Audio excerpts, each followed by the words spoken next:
1 Reis, capítulo 18, versos 20 ao 40. Acompanhe a sua Bíblia, com a sua Bíblia, essa leitura. Então Acabe enviou mensageiros a todos os filhos de Israel e ajuntou os profetas no Monte Carmelo. Depois Elias se aproximou de todo o povo e disse: até quando vocês ficarão pulando de um lado para o outro? Se o Senhor é Deus, sigam-no. Se é Baal, sigam-no. Porém o povo não disse uma só palavra. Então Elias disse ao povo: eu sou o único que restou dos profetas do Senhor. E os profetas de Baal são 450 homens. Tragam agora 2 novilhos. Eles que escolham para si um dos novilhos e, cortando-o em pedaços, o ponham sobre a lenha, porém não ponham fogo. Eu prepararei o outro novilho e o porei sobre a lenha, mas não porei fogo. Então eles invocarão o nome de seu Deus, e eu invocarei o nome do meu Deus, do Senhor, e há de ser que o Deus que responder com fogo, esse é Deus. E todo o povo respondeu: é uma boa proposta. Elias disse aos profetas de Baal, verso 25, escolham um dos novilhos e preparem-no primeiro, porque vocês são muitos. Depois invoquem o nome do Deus de vocês, mas não ponham fogo na lenha. Pegaram o novilho que lhes foi trazido, prepararam-no e invocaram o nome de Baal, desde a manhã até o meio-dia, dizendo: ó Baal, responde-nos. Porém não se ouviu nenhuma voz, e não houve quem respondesse, e ficaram pulando ao redor do altar que tinham feito. Ao meio-dia, Elias começou a zombar deles, dizendo: gritem mais alto, porque ele é Deus. Pode ser que esteja meditando, atendendo a necessidades ou viajando. Talvez esteja dormindo e necessite que o acordem. E eles clamavam em vozes altas e se cortavam com facas e com lanças, segundo o seu costume, até ficarem cobertos de sangue. Passado o meio-dia, eles profetizaram até a hora do sacrifício da tarde, porém não houve voz, nem resposta, nem atenção alguma. Verso 30, então Elias disse a todo o povo: aproximem-se de mim. E todo o povo se aproximou dele. Elias restaurou o altar do Senhor, que estava em ruínas. Pegou 12 pedras, segundo o número das tribos dos filhos de Jacó, a quem tinha vindo a palavra do Senhor, dizendo: o seu nome será Israel. Com aquelas pedras edificou o altar em nome do Senhor. Ao redor dele fez uma vala capaz de conter 2 medidas de sementes, e então armou a lenha, cortou o novilho em pedaços e o pôs sobre a lenha. Então disse: encham 4 cântaros de água e derramem sobre o holocausto e sobre a lenha. Disse ainda: façam isso outra vez, e eles o fizeram. Disse mais: façam isso pela 3ª vez, e eles o fizeram pela 3ª vez. A água escorria do altar e enchia também a vala aberta. Quando chegou a hora do sacrifício da tarde, o profeta Elias se aproximou do altar e disse: ó Senhor, Deus de Abraão, de Isaque e de Israel, que hoje se fique sabendo que tu és Deus em Israel, e que eu sou teu servo, e que segundo a tua palavra fiz todas essas coisas. Responde-me, Senhor, responde-me, para que este povo, para que este povo saiba que tu, Senhor, és Deus, e que fizeste o coração deles voltar para ti. Então caiu o fogo do Senhor e consumiu o holocausto, a lenha, as pedras e a terra, e ainda lambeu a água que estava na vala.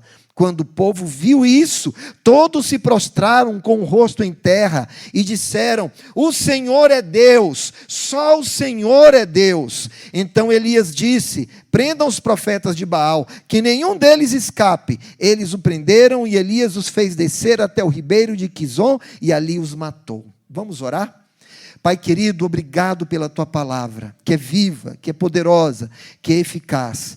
Nós apresentamos diante de ti nessa manhã o altar do nosso coração e oramos para que nessa manhã, pela tua palavra, ele seja restaurado, para que a tua presença possa, Senhor, se manifestar através das nossas vidas. É o que nós te pedimos e te agradecemos, em nome de Jesus. Amém. 3 aproximações para um verdadeiro avivamento. Vamos dizer isso juntos? 3 aproximações para um verdadeiro avivamento. Meus irmãos, não há tempo melhor para Deus se derramar do que tempos de impiedade e de opressão espiritual. Não há tempo melhor para Deus trazer avivamento sobre a igreja, como tempo de frieza e de indiferença espiritual. O profeta Elias foi um homem que profetizou para o reino do norte. Por que eu digo reino do norte? Porque no tempo de Elias, o povo de Israel estava dividido entre 2 reinos. O reino do sul, que era pertencente a Judá, a tribo de Judá, e a tribo de Benjamim, cuja capital era Jerusalém, e o reino do norte, que pertencia às 10 tribos de Israel, cuja capital era Samaria, depois passou a ser Siquém, e depois passou a ser Tirza. Elias é um profeta que está profetizando no reino do norte, que era um reino poderoso, um reino rico. O norte de Israel ficava numa região que era próxima a rotas comerciais. E aquilo trazia grande prosperidade sobre aquele lugar. E também o norte era conhecido por estar próximo de rotas comerciais, era conhecido pelo seu pluralismo religioso. Ele tinha contato com outros povos, outras culturas, outras religiões, e acabava absorvendo ou assimilando muitos comportamentos pagãos. O que nós estamos vendo aqui é o tempo do rei Acabe, um dos reis mais conhecidos da antiguidade, um dos reis mais poderosos da antiguidade no antigo Israel. Mas esse rei Acabe havia se casado com uma mulher maligna, uma princesa sidônia chamada Jezabel, uma princesa pagã que tinha compromisso com os deuses cananitas, cujo principal era Baal. Baal era o deus, uma divindade cananita, que era responsável pelas chuvas, pelos ventos, pelas tempestades e pela fertilidade. O que Jezabel faz? Ela persegue todos os profetas do Senhor, manda matar todos os profetas do Senhor, embora nem todos tivessem morrido, até porque lá na frente, Deus diz para Elias que ele não permitiu com que 400 profetas se curvassem diante de Baal. Mas o povo estava diante de uma crise espiritual. A nação de Israel havia apostatado da sua fé. Eles haviam se desviado do caminho do Senhor e haviam adotado Baal como o seu próprio Deus. Eram tempos difíceis, meus irmãos. Eram tempos de apostasia. E aqui, nesse momento, que Deus levanta Elias, um caipira, um homem de Tesbe, uma cidade de Israel, para confrontar corajosamente os profetas de Baal. Aliás, Elias e depois o seu sucessor Eliseu são os 2 únicos profetas do Antigo Testamento que fazem milagres na Bíblia.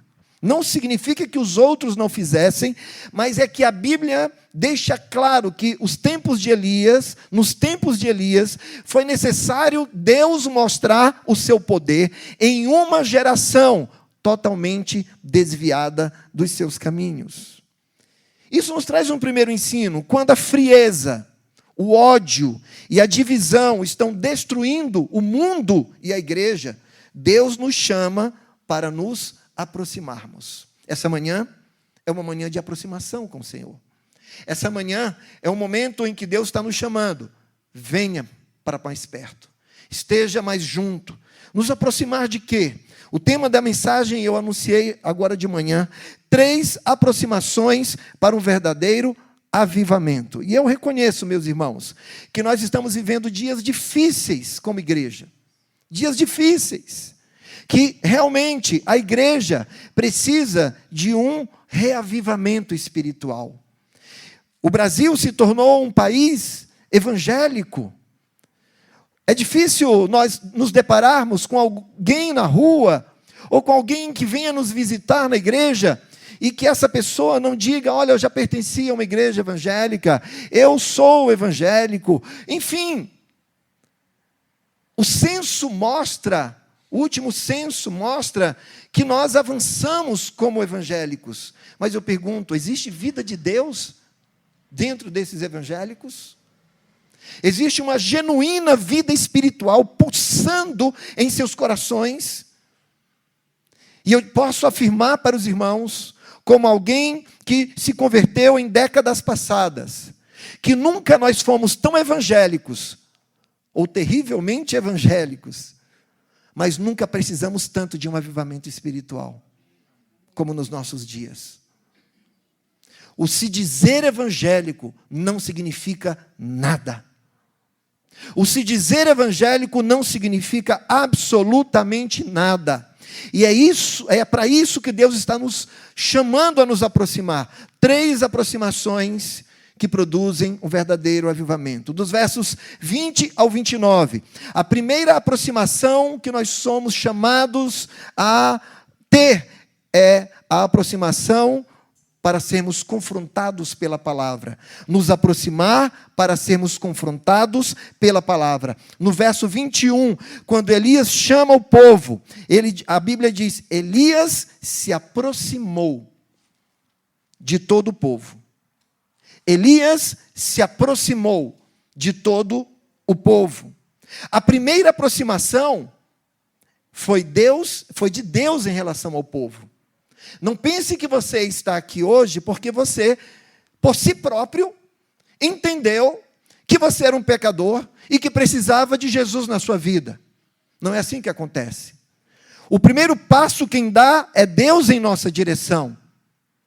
É Ele quem se aproxima de nós. Foi Ele quem mandou o seu Filho vir ao mundo. Lá em Isaías ele disse, eu procurei alguém que se colocasse na brecha, a favor dessa geração, ou entre mim e esse povo, e a ninguém encontrei. Ninguém estava pedindo para Jesus vir. Mas Deus enviou o seu Filho. Portanto, uma convicção que eu tenho é que quando Deus decidir derramar do seu Espírito de forma abundante, de forma copiosa, de forma generosa, trazendo reavivamento, Ele vai fazer. E sabe quais são os momentos mais propícios para isso?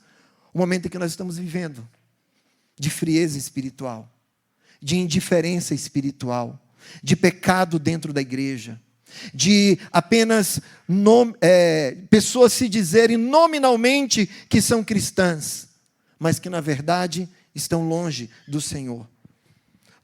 Deus ele dá o seu primeiro passo em nossa direção. Isso se chama graça. Diga graça. Mas nós respondemos dando um passo em direção a Deus. Isso se chama obediência. Graça é o passo que Deus dá em nossa direção.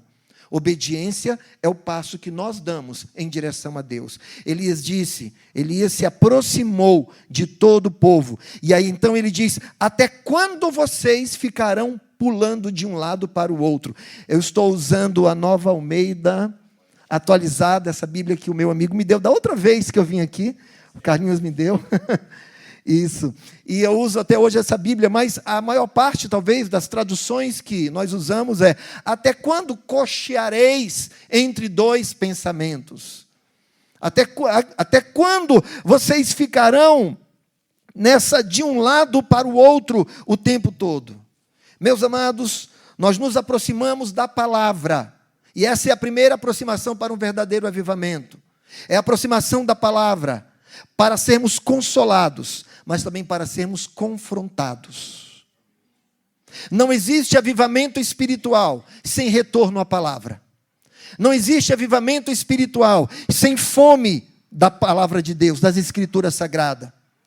Não existe avivamento espiritual de Bíblia fechada. Não existe avivamento espiritual sem um púlpito que prega o evangelho fiel de Deus. O verdadeiro avivamento espiritual nos leva de volta para as Escrituras, para sermos consolados, mas para sermos também confrontados. Quem só se aproxima para ser consolado, cai na graça barata, banaliza o evangelho de Jesus.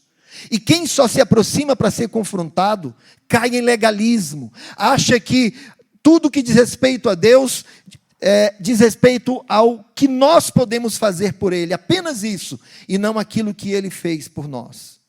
Então Deus nos chama para uma vida centrada no evangelho. Uma vida que não cai nem para um lado, nem para o outro, mas uma vida centrada em Jesus. E não ficarmos pulando entre modismos espirituais, modismos religiosos. E sabe de uma coisa? O mundo evangélico ama modismos, ama uma nova moda, ama um novo modelo de igreja, ama um pregador que está bombando nas redes sociais, ama um tipo de comportamento diferente, uma novidade. Paulo diz em Efésios capítulo 4, verso 14, para que vocês não sejam mais como meninos, agitados de um lado para o outro, levados por todo o vento de doutrina. Olha, a linguagem que Paulo usa é a mesma linguagem que Elias usa, levados de um lado para o outro. Elias está dizendo, até quando vocês ficarão pulando de um lado para o outro? Às vezes a nossa fé é essa. Domingo a gente pula na igreja cristã. Aí depois, na sexta-feira, ninguém de ferro, faz aquela fezinha, talvez no centro espírita, ali no terreirozinho, né? Faz aquela fezinha. Outro dia, pula para outra coisa. E isso é uma característica, inclusive, da espiritualidade do povo brasileiro. A gente chama isso de sincretismo. O sincretismo é abraçar todo tipo de fé e de crendice e achar que em algum lugar desses, ainda que em um esteja a gente fazendo errado, no outro a gente vai fazer certo. Quantas vezes a gente já pulou na nossa fé, de um lado para o outro? Mas Deus tem um chamado para nós, meus irmãos. Elias disse para o povo, se o Senhor é Deus, sigam-no. Se o Senhor é Deus, sigam-no. Se é Baal, sigam-no. Essa palavra é para o povo de Deus. É para mim, é para você. A coisa é muito simples. Ou escolhemos o caminho da bênção, ou escolhemos o caminho da maldição. Ou escolhemos o caminho da obediência, ou escolhemos o caminho da desobediência. Ou escolhemos a porta estreita, ou escolhemos a porta larga. No jardim do Éden, quando Deus criou todas as coisas, Ele colocou o homem no jardim, e Ele colocou duas árvores dentro do jardim. A árvore da vida e a árvore do conhecimento do bem e do mal. Adivinha qual foi a árvore que o homem comeu? Por isso estamos aqui, pregando sobre isso. Nós, entre duas opções, o coração humano, tão pecaminoso que é, ele escolhe a árvore do conhecimento do bem e do mal. E essa continua sendo a chamada de Deus para os nossos dias.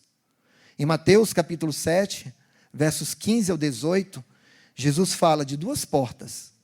Uma estreita e outra que é larga. Ele fala de dois caminhos. Um que é apertado, que poucos passam, e outro que é espaçoso, onde todo mundo está incluído nele. É um caminho mais inclusivo. E ele também fala, nessa mesma passagem, de duas árvores. Uma que dá bom fruto e outra que dá fruto mau. Agora, o que mais me chama a atenção nesse texto de Reis que nós estamos falando é o final do verso 21, que diz: porém o povo não disse uma só palavra. O povo não falou nada. O povo estava diante de uma decisão extremamente importante para a sua vida. Mas sabe qual foi a reação do povo? Indiferença. Indiferença. Irmãos, pior do que um não é a indiferença. Pior do que uma reação negativa é a não reação. Sabe qual é o pior tipo de pessoa ou de fé? Não é aquele irmão que é confrontado e sai para casa todo dolorido, até reclamando que o pastor está sendo muito duro na palavra. O pior tipo de fé é daquela pessoa que senta, ouve a palavra, mas a palavra não entra no coração, ela volta para casa normal, do jeito que entrou, ela volta, ela sai, como se nada tivesse acontecido. Ela chega em casa, o dia dela não reflete absolutamente nada daquilo que Deus falou. A sua semana não reflete absolutamente nada daquilo que Deus falou. Vive indiferente à vontade de Deus na sua vida. É crente no domingo, mas é ateu durante a semana. Apocalipse capítulo 3, verso 15 e 16. Vocês têm que considerar o meu tom hoje, porque depois de 21 dias de jejum, tá, gente? E eu não tomei café da manhã também. Conheço as tuas obras. Sei que você não é frio nem quente. Melhor seria que você fosse frio ou quente. Assim, porque você é morno, nem frio nem quente, estou a ponto de vomitá-lo da minha boca. A indiferença espiritual, a indiferença do tanto faz. Se eu não li a Bíblia hoje, tanto faz, eu leio outro dia. Se eu perdi um culto hoje, tanto faz, não vai fazer diferença nenhuma na minha vida. É isso que é a grande preocupação, quando nós não sentimos mais falta.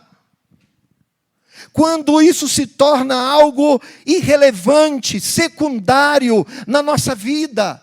Quando vir ou não vir à igreja, quando ler ou não ler a palavra, quando orar ou não orar, se tornou algo indiferente para nós.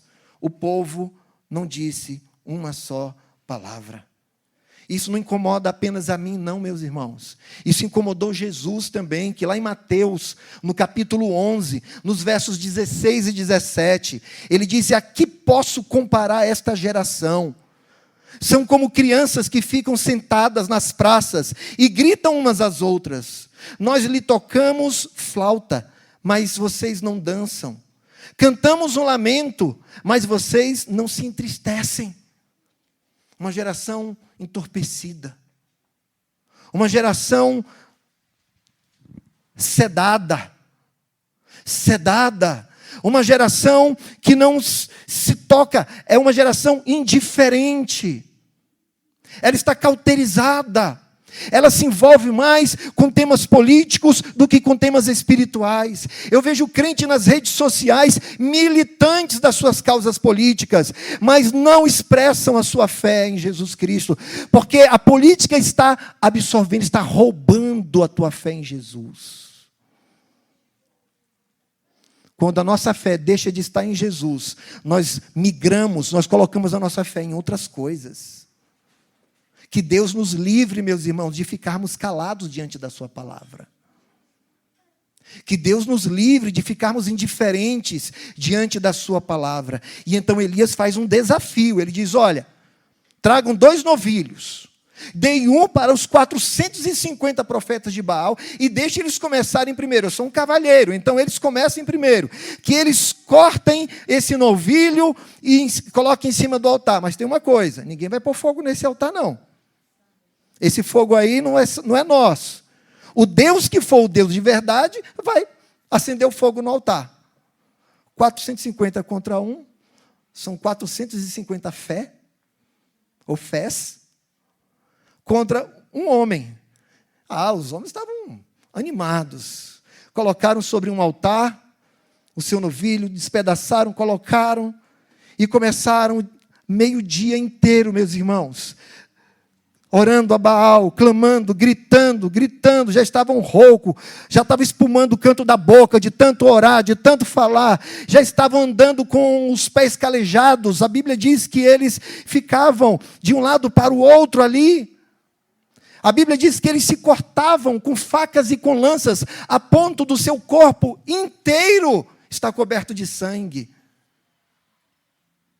E Elias então começa um processo de humilhação aqui, de humilhação espiritual. Isso é um texto talvez politicamente incorreto para os nossos dias, porque você não deve hoje ficar caçoando da fé de ninguém, deve orar. Mas aqui é uma situação excepcional, em que um profeta de Deus estava recuperando a fé no verdadeiro Deus, há 4.000 anos atrás, praticamente, 3.000 anos atrás, praticamente. E aí ele começa a dizer, olha, gritem mais alto. Quem sabe Baal não esteja ouvindo. Pode ser que ele esteja meditando, ou atendendo a necessidades, isto é, no banheiro. Ou então, quem sabe ele viajou, ele está viajando, talvez esteja dormindo, e vocês precisam falar mais alto para ele acordar, porque ele tem um sono pesado. Veja que esse foi um momento de provar que o Deus que o mundo escolhe é um falso Deus.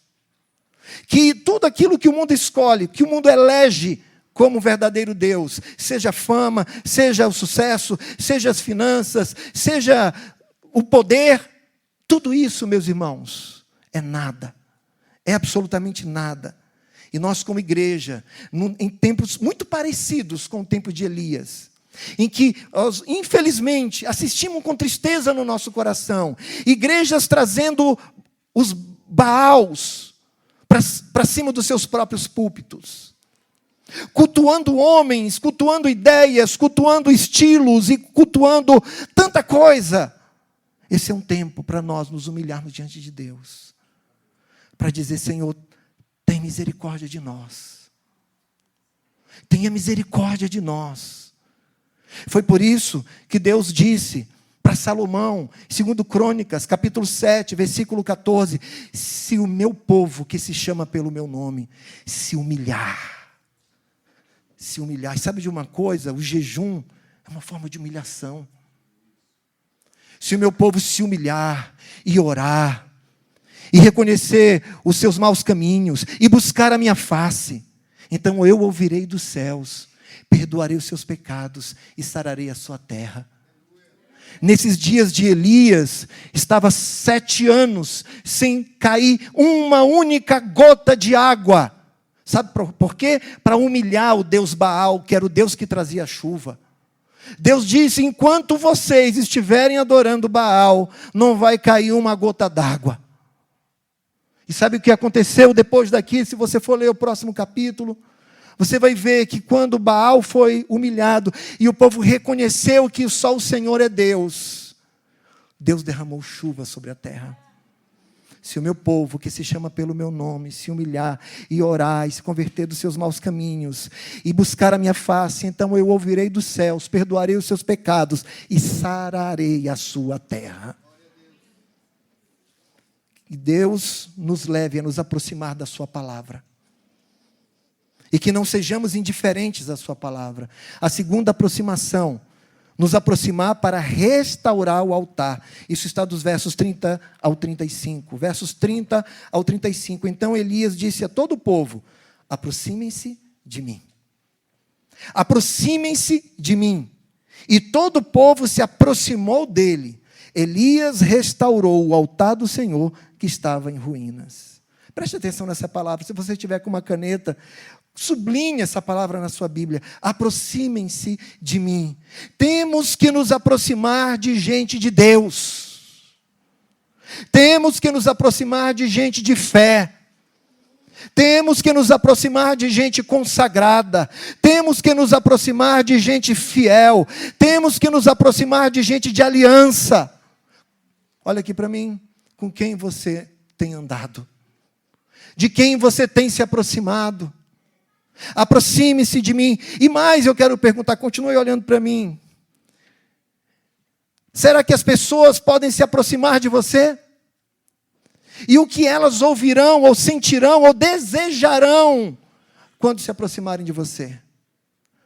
Elias estava indo para o altar, então quem se aproximou dele estava indo junto para o altar. Elias estava se aproximando de Deus, e quem estava junto dele também estava se aproximando de Deus. Nós só conseguimos enxergar o que está em ruínas em nós, quando nos aproximamos do Senhor, meus irmãos. O altar de Deus estava aos pedaços, estava quebrado, estava abandonado. O altar de Deus, o lugar onde Deus recebia o louvor, a adoração do seu povo, estava abandonado, em estado de abandono, porque as pessoas trocaram Deus por Baal. Mas é quando nós nos aproximamos que nós vamos ver como de fato está o altar do nosso coração. Por isso o profeta Isaías disse: eu vi o Senhor sentado no alto e sublime trono. Eu vi o Senhor sentado no alto e sublime trono. E sabe qual foi a resposta do profeta Isaías para a sua visão do trono de Deus? Ai de mim. Ai de mim, porque eu sou um homem de lábios impuros e habito no meio de um povo de impuros lábios, e os meus olhos viram ao Rei. É isso que nós percebemos quando nos aproximamos do altar. Nós vemos o que em nós precisa de conserto. Nós vemos o que em nós precisa de reparo. Nós vemos o que em nós precisa de restauração. E sabe de uma coisa? Deus não vem para dizer: como você é fofinho, bonitinho, bonzinho. Você é só uma vítima da sociedade, das circunstâncias. Não, Deus vem muitas vezes para nos confrontar diante dos nossos pecados, diante das nossas desobediências, diante da nossa dureza de coração. Tiago, capítulo 4, verso 8. Aproximem-se de Deus, e Ele se aproximará de vocês. Oh glória! Oh glória! Pecadores, limpem as mãos. E vocês que têm a mente dividida, olha a linguagem do Elias aqui. Vocês que estão pulando de um lado para o outro, purifiquem o coração. Purifiquem o coração.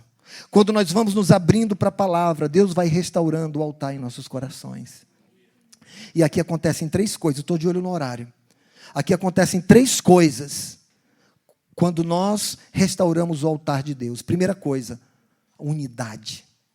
Quando o altar de Deus está sendo restaurado, Deus traz unidade na sua igreja. A Bíblia diz no verso 31, pegou 12 pedras, segundo o número dos filhos de Jacó, a quem tinha vindo a palavra do Senhor, o seu nome será Israel. Olha isso.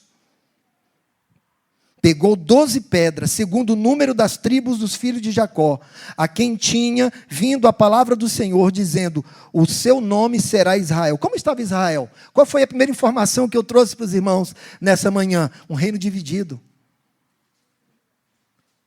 Avivamento traz unidade. Avivamento traz unidade. Não importa se somos de diferentes tradições, se falamos chibolete ou cibolete, se falamos diferentes, com sotaques diferentes, mas o avivamento é capaz de juntar pessoas de tradições diferentes, sob a bandeira do único Deus.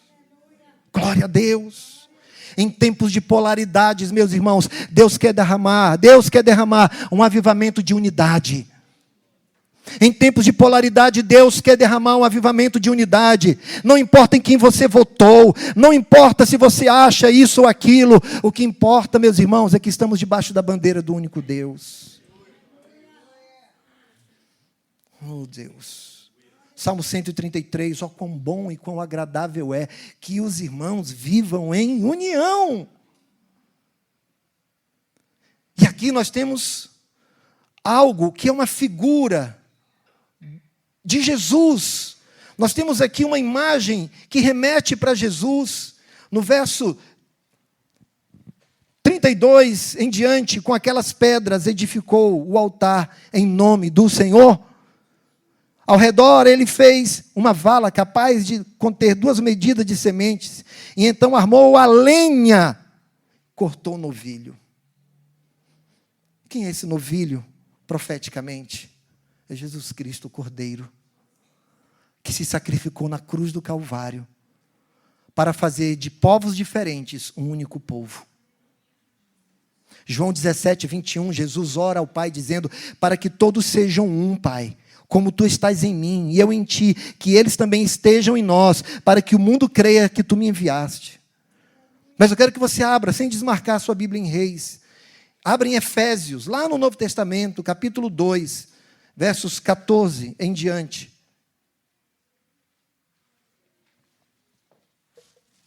A carta de Paulo aos Efésios, capítulo 2, verso 14 em diante. Encontraram? Louvado seja Deus, pois Ele é a nossa paz, o qual de ambos fez um e destruiu a barreira, o muro de inimizade, anulando em seu corpo, Ele quem? Jesus, anulando em seu corpo a lei dos mandamentos expressas em ordenanças. O objetivo dele era criar em si mesmo, dos dois, um único, um novo homem, fazendo a paz. E reconciliar com Deus, os dois, em um corpo, por meio da cruz, pela qual ele destruiu a inimizade. Você pode depois em casa ler até o verso 22. Unidade. Unidade. Primeira coisa que acontece quando restauramos o altar. Segundo, transbordamento. O que Elias manda fazer? Cavem bem fundo ao redor desse altar. Mas cava fundo mesmo. Como se vocês fossem construir um prédio aqui.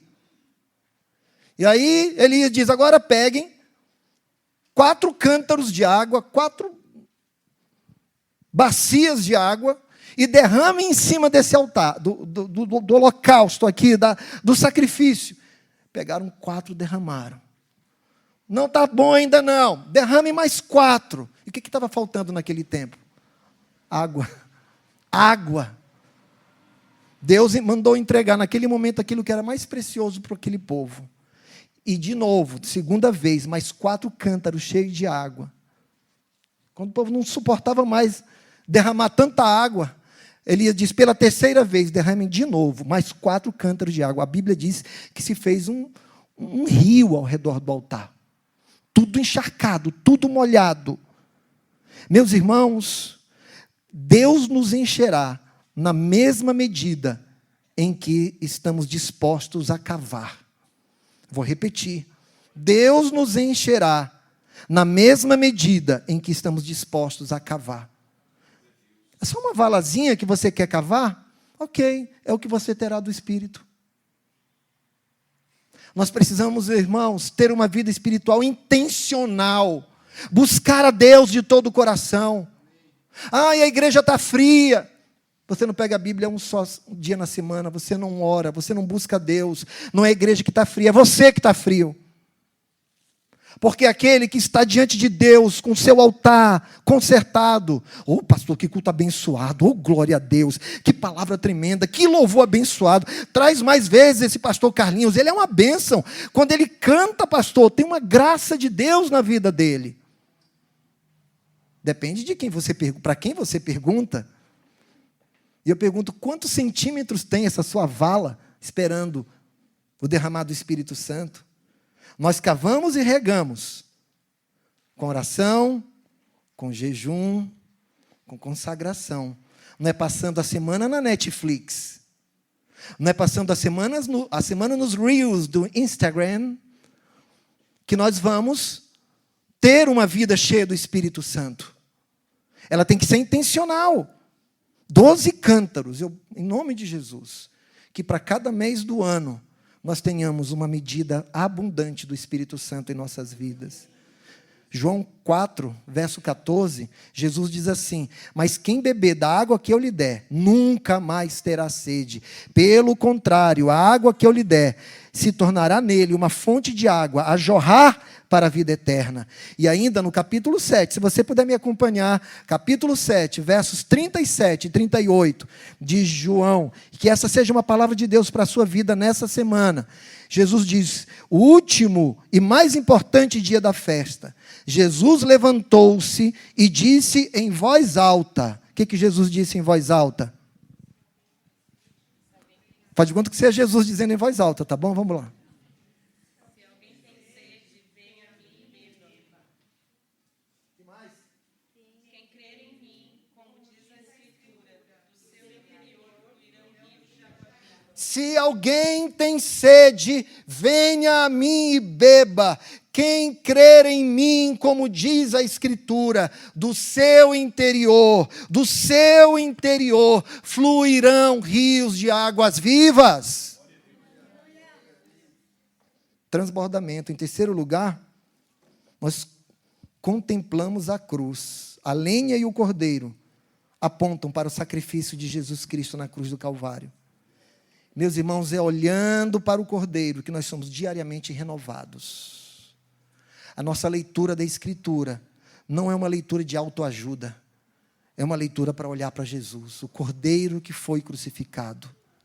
E quando nós olhamos para esse cordeiro que foi crucificado, nós somos renovados diariamente. Por isso Jesus também diz: aquele que quer ser o meu discípulo, negue-se a si mesmo, dia após dia, tome a sua cruz e me siga. Deus tem um chamado para nós também nos oferecermos no altar. Nós também somos sacrifícios vivos no altar. Em Romanos 12:1, portanto, irmãos, rogo-lhes, pelas misericórdias de Deus, que se ofereçam em sacrifício vivo, santo e agradável a Deus. Este é o culto racional de vocês. Então, primeira aproximação, nos aproximar para sermos confrontados pela palavra. Segundo tipo de aproximação, nos aproximar para restaurarmos o altar. E, em último lugar, nos aproximar para sermos cheios do Espírito Santo. Nos versos 36 ao 40, diz assim: quando chegou a hora do sacrifício da tarde, o profeta Elias se aproximou do altar. Olha a outra aproximação. Se aproximou do altar. Aleluia. Está escrito: e Elias se aproximou do altar e disse: ó Senhor, Deus de Abraão, de Isaque e de Israel, que hoje se fique sabendo que tu és Deus em Israel, e que eu sou teu servo, e que segundo a tua palavra fiz essas coisas. Responde-me, Senhor, responde-me. Olha a humildade do profeta, ele não está mandando Deus fazer nada.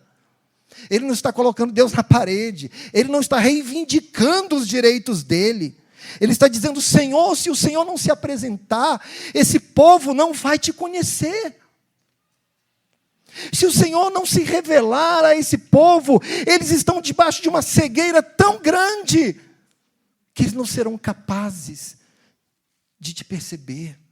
Essa tem sido a nossa oração nesse lugar.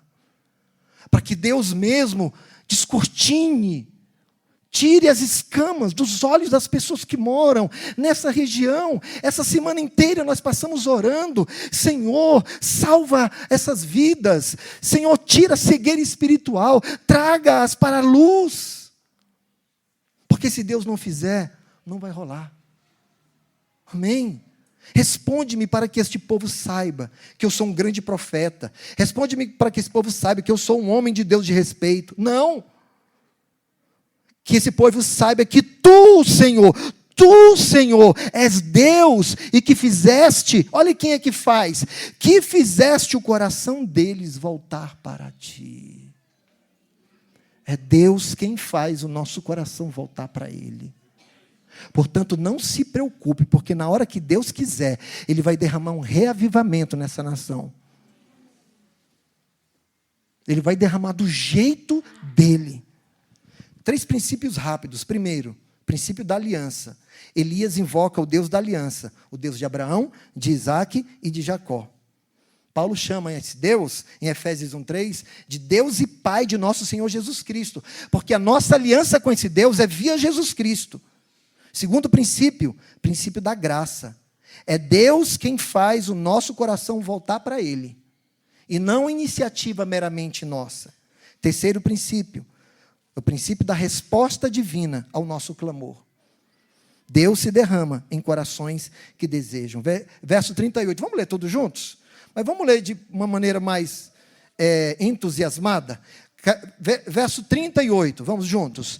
Então caiu o fogo do Senhor e consumiu o holocausto, a lenha, as pedras e a terra, e ainda lambeu a água que estava na vala. Quando o povo viu isso, todos se prostraram com o rosto em terra e disseram: o Senhor é Deus, só o Senhor é Deus. Aleluia. O povo responde. Sabe o que acontece com o altar, irmãos? Simplesmente o altar explode. Simplesmente o altar pega fogo.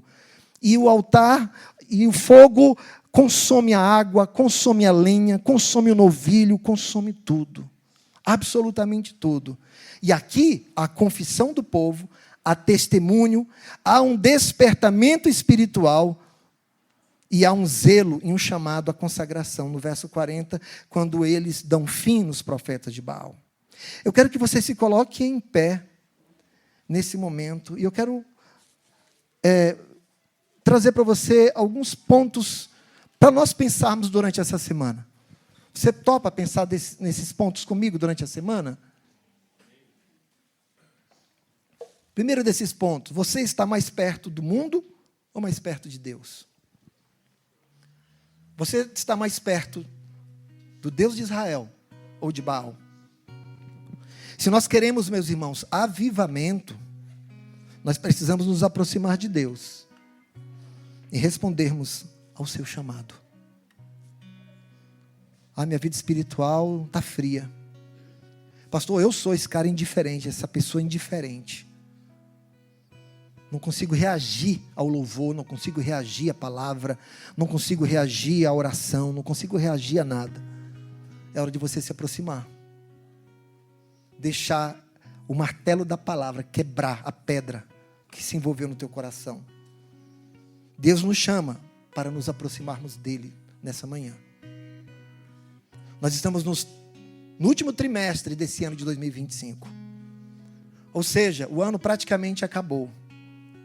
Não deixe o ano acabar com você indiferente à palavra.